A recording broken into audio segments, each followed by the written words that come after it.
ખરેખર સરેઆમ જ્યાં જુઓ તો એવો હાહાકાર ભૂપત બારવટિયાનો મારે એ વાત કરવી છે. એ ભૂપત બારવટિયાને મઢડા એમ થયું કે મારે મઢડા માના દર્શન કરવા અહીં આવે છે સાહેબ. ત્યારે એવી ઘટના ઘટે ભૂપત બારવટિયો જ્યારે મઢડા આવે છે ને ત્યારે ખરેખર આવે છે, રોકાય છે, જમે છે, કારવે છે, માના દર્શન કરી નીકળી જાય છે. આટલી જ વાત. પછી ઘટના એવી ઘટે કે એને ખરેખર 3 દિવસ પહેલા ગવર્મેન્ટે ગુજરાત સરકારે એક નિમણૂક કરી જીવાભાઈ સાહેબની. જીવાભાઈ એટલે ખબર મૂળીના અમારા જબરજસ્ત સાત્વિક અને બહુ ધર્મભાવનાથી જોડાયેલા ચારણ અને એકદમ એનો મતલબ બહુ કહેવાય ને એવા અધિકારી કાબેલિયત. એ કાબેલિયત સરકાર થયું કે જીવાભાઈને આ જો આ કામ સોંપવામાં ઉચ્ચ અધિકારીએ નિમણૂક કરી.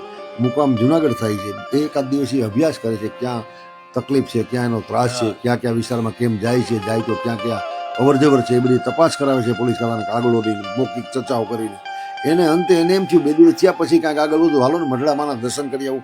ખરેખર જીવાભાઈ સાહેબ મઢડા આવી માના દર્શન કરવા આવે છે. બહુ શ્રદ્ધાવાન ચારણ જબરા. અમારા તમે એમના દીકરા બિહાર પોલીસ કમિશનર થઈને નિવૃત્ત થયા.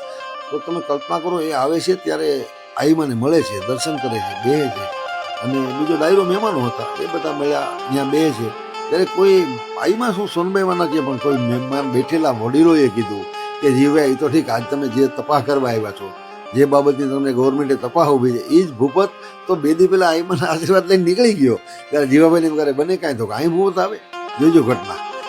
હવે એ આવે એમ કીધું ને તો એને એમ થયું આ લોકો સાચું કે હું કે હાલો ને હું માં પાસે જાઉં.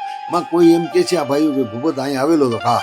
જ્યારે આઈમાં એટલું બધું સૂર્યના કિરણ તો બધા જોજો જોજો જોજો માની એટલું કીધા પછી શું ઘટે છે કે એ ચારણો જે વાતો કરે છે બેઠા છે. ખરેખર ઘટના એવી ઘટે છે કે ભૂપત મઢડા આવ્યા પછી એને એનો હાહાકાર મચાવતો હતો. એને કંઈ આશીર્વાદ દે ને એવું થાય એવું શક્ય જ નથી. પણ એને એમ થયું કે હું માના ચરણ મારે આ ન કરાય. સાહેબ એની દ્રષ્ટિ બદલી જાય છે.